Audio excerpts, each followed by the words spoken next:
বলছে নবী গো, তোমার উম্মত যখন জোহরের নামাজ পড়ে মসজিদ থেকে বের হবে, ইসমাইলের কুরবানির সওয়াব দান করা হবে। এর নাম ইসলাম। এর নাম কি? এর নাম কি? ও মুসলমান, এই যে তো সুন্দর ইসলাম পাইলেন নবী মুহাম্মদুর রাসূলুল্লাহর জন্য, বলেন কার জন্য পাইছি? আমার নবীর জন্য পাইছি না নাই?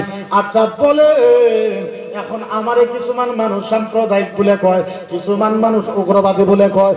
আচ্ছা বলেন, আপনারা বুকে হাত রাইখা বলেন, আমার নবীকে যারা গালি দেয়, কোরআন জ্বালায় দিবার যারা চায়, ইসলামের উপরে যারা অ্যাটাক করে, আচ্ছা আপনারা বলেন তাদের বিরুদ্ধে গণতান্ত্রের মুসলমানের আন্দোলন করার দরকার আছে না নাই? আরে জোরে কোন আছে না নাই?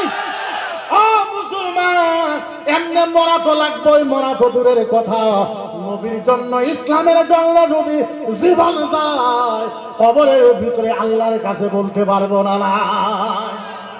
এর আগে হুসাইন একজন পারেছিল, কিছুজন কইলে কোরআন জ্বালায় দিব, অমুক জ্বালায় দিব, তমুক জ্বালায় দিব।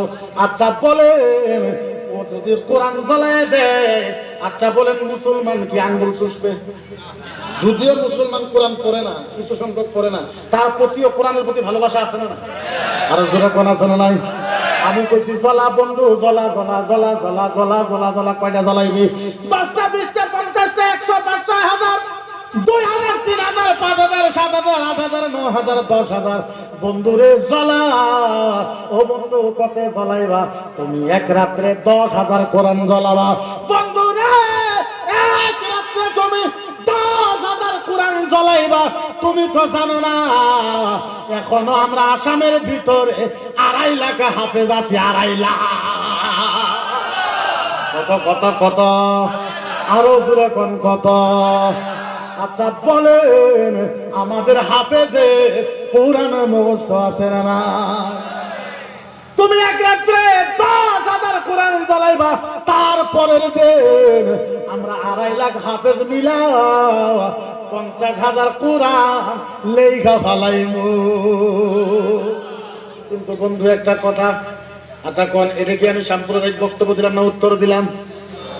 বন্ধুর একটা কথা, কোরআন জ্বালাইবা, কোরআন তো আমরা লিখতে পারবো, কিন্তু একটা কথা শোনো, কেউ যদি রামায়ণ জ্বলাই দেয়, গীতা জ্বলাই দেয়, গীতা করবা? কেউ যদি রামায়ণ গীতা জ্বলাই দেয়, কি করবা? সারা আসামের ভিতরে একজনও রামায়ণের হাফেজ নাই নাই নাই নাই নাই নাই না। কিন্তু কারো কিতাব জ্বলাই দেওয়া হোক, এর পক্ষে আমরা এখন একজন উত্তর লক্ষ্মীপুরে বাড়াইছে, আমি ইসলাম ফিনিশ করে ইসলাম কি করে? আমি বললাম তুই তো দূরের কথা, তোর বাপের বাপ যদি আছে, ইসলামের একটা পশম লড়াইতে পারবি না। তুই তো দূরের কথা, তোর বাপের বাপ ফিরাউন আইছিল, তোর বাপের বাপ ফিরাউনকে ধ্বংস করতে আসছিল, তোর বাপের বাপ ফিরাউন ইসলামকে ধ্বংস করতে আসছিল। আমরা ফিরাউনের সাথে যুদ্ধ করে ফিরাউনকে আমরা হারাই দিছি। সুবহানাল্লাহ কও। ফিরাউনকে কি করছি আমরা? তোর বাপের বাপ নমরুদ আইছিল ইসলামকে ধ্বংস করার জন্য, তোর বাপের বাপ নমরুদকে আমরা হারাই দিছি। আবু জেহেল উতবা সাইবা কারণ আইছিল ইসলামকে মিটানোর জন্য, ওরা নিজে মিটে গেছে। ইসলামের একটা পশম লড়াইতে পারে? আরে পারে। আচ্ছা বলেন, আমার মানুষে কয় হুজুর এমনি কইবেন না?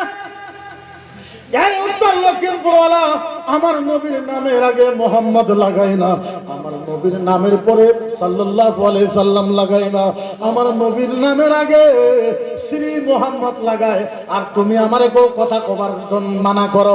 আচ্ছা বলেন, যেই মানুষটা আমার নবীর নামের আগে শ্রী মোহাম্মদ লাগায়, আচ্ছা বলেন তখন মুসলমানের কথা কওয়ার অধিকার থাকে না? না, এই যে স্যাম্পল কথা তুমি আমাদেরকে বলবো না, আমরা তোমাদের এমনিই তো বলি না আমরা কারো বিরুদ্ধে কই? কারো বিরুদ্ধে কই নাকি? আমরা কারো বিরুদ্ধে আমরা কই না, কিন্তু আমাদের বিরুদ্ধে কইলে উত্তর তো দেওয়া লাগবে। উত্তর দেওয়া লাগবে না?